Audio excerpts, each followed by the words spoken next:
Team Krishna MS விருதைப் பெறுகிறார். சென்னையில் ஞாயிற்றுக்கிழமை நடைபெற்ற மியூசிக் அகாடமியின் 98வது ஆண்டு மாநாடு மற்றும் கச்சேரிகள் தொடக்க விழாவில் கர்நாடக இசைப்பாடகர் டி.எம். கிருஷ்ணாவுக்கு சங்கீத கலாநிதி எம்.எஸ். சுப்புலட்சுமி விருது வழங்கப்பட்டது. கிருஷ்ணா இந்த விருதை தனது இருப்பு, வாழ்க்கை மற்றும் அவரது எல்லாவற்றோடும் பாடுவதற்கான ஆசீர்வாதம் மற்றும் பொறுப்பு என்று விவரித்தார். சம்பிரதாயத்தின் 2 விளக்கங்கள், மரபுகள் மற்றும் மரபுகளை கலைஞர்கள் விமர்சன ரீதியாக ஆய்வு செய்ய வேண்டுமென்று அவர் வலியுறுத்தினார். ஏனெனில் நமது பாரம்பரியங்களை புரிந்து கொள்ள வேண்டிய பொறுப்பு அவர்களுக்கு உள்ளது மற்றும் மேலாதிக்க மரபுகளை விமர்சன சிந்தனையை மறைக்க அனுமதிக்காது. இது அவர்களின் தோற்றம், தற்போதைய இயல்பு மற்றும் எதிர்கால பார்வை பற்றிய தெளிவுக்கு வழிவகுக்கும் போட்டிகள் மற்றும் விவாதங்களுக்கு வழிவகுக்கும் என்றும் அவர் கூறினார்.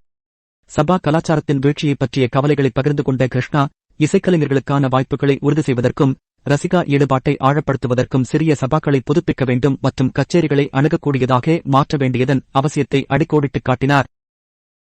நான் ஒரு சமூக பிரதிநிதித்துவ கர்நாடக இசை சூழலுக்காக போராடி வருகிறேன், ஆனால் அது ஒரே இரவில் நடக்காது என்று கிருஷ்ணா கூறினார்.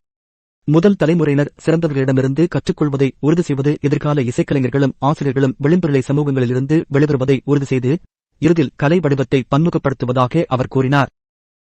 பொது வாழ்வில் பல பாத்திரங்களை வகித்தாலும் முதன்மையாக ஒரு கர்நாடக இசைக்கலைஞராக தம்மை அடையாளப்படுத்திய அவர், கர்நாடக இசை அதன் சிறகுகளை விரித்து வானத்தில் உலவ வேண்டுமா அல்லது மூடிய உள்ளங்கைக்குள் அதை கட்டுப்படுத்த வேண்டுமா என்பதை நாம் தீர்மானிக்க வேண்டும் என்றார்.